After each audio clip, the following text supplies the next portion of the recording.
Aujourd'hui, on va plonger dans le monde passionnant du leadership spirituel. Dans notre deuxième partie, on va aborder les cercles extérieurs qui regroupent les attributs communs aux leaders spirituels et non spirituels. Prêt à découvrir comment ces attributs peuvent influencer et inspirer les autres? Alors allons-y.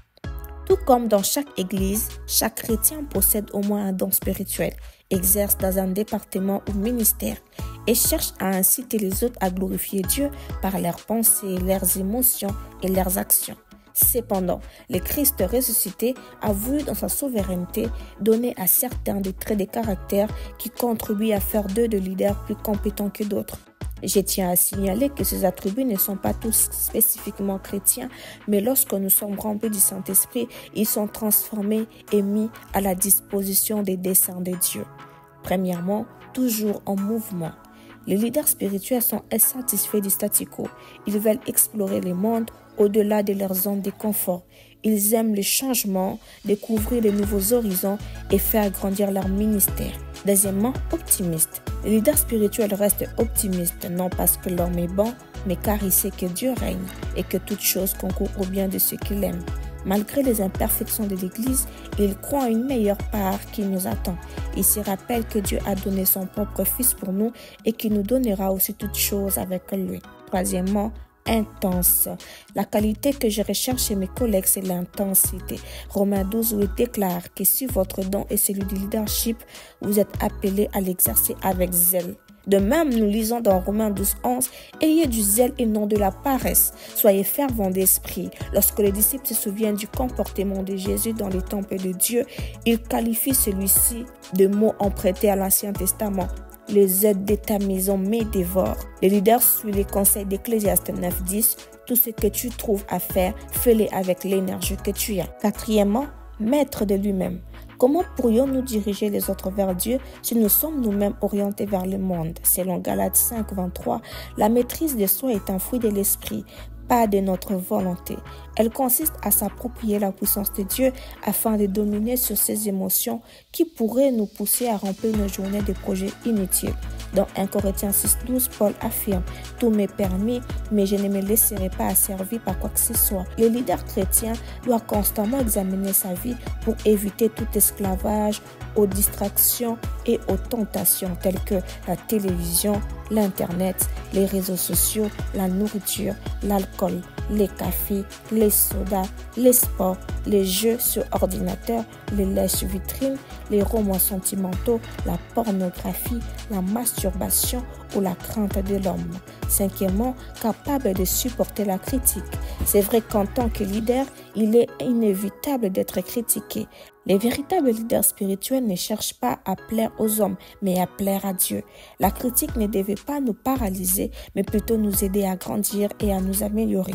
Il est normal de se sentir blessé, mais nous ne devons pas laisser cela nous terrasser.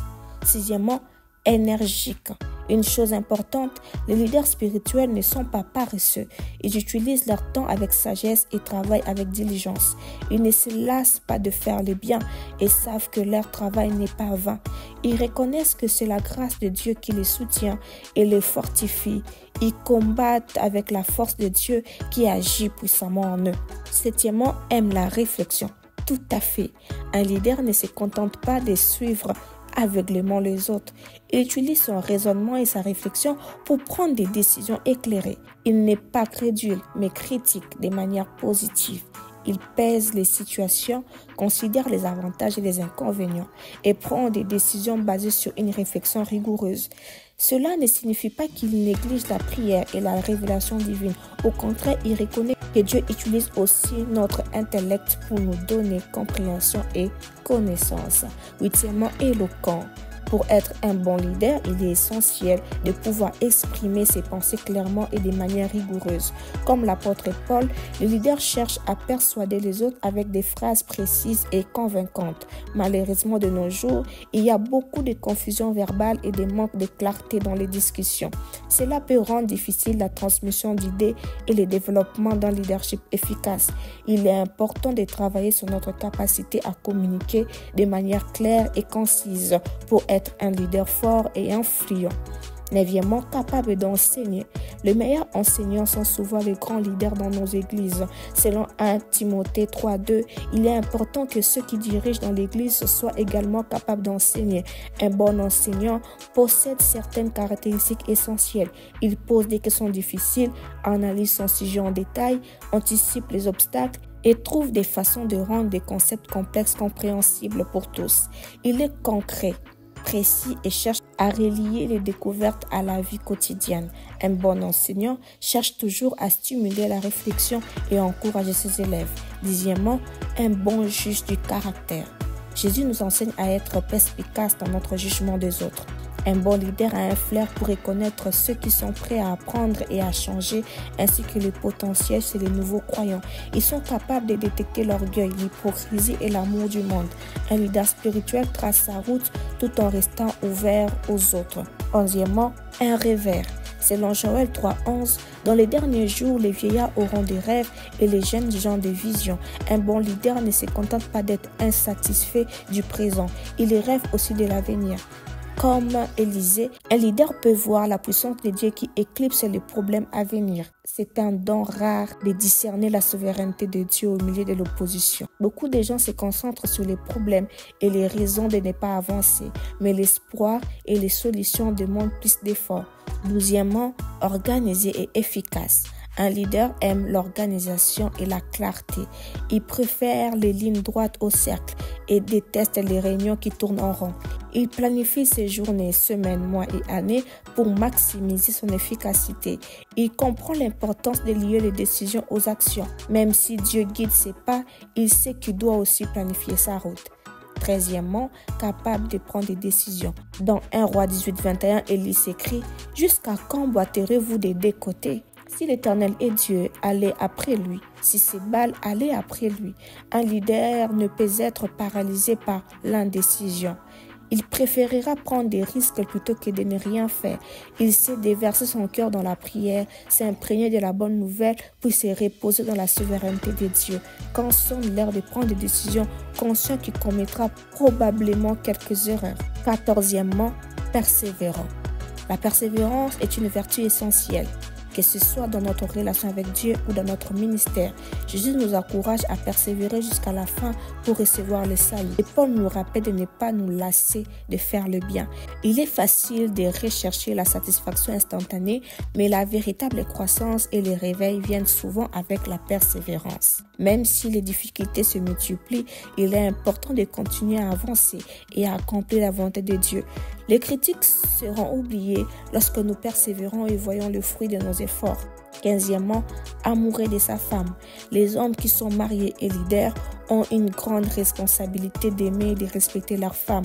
L'apôtre Paul nous exhorte à aimer nos épouses. Cela signifie montrer de l'affection, écrire des poèmes, chanter des chansons d'amour et faire des gestes romantiques pour exprimer notre amour. Il est également important de passer du temps de qualité avec nos épouses, de les soutenir et de les complimenter. En tant que leader, nous devons montrer l'exemple d'un amour profond et respectueux envers nos femmes. 16e, capable de se reposer. Le premier attribut de cette liste était toujours en mouvement. Le dernier est capable de se reposer. Le leader spirituel sait que la construction d'une maison ou la garde d'une ville dépend de Dieu. Il comprend que travailler sans la bénédiction de Dieu est vain.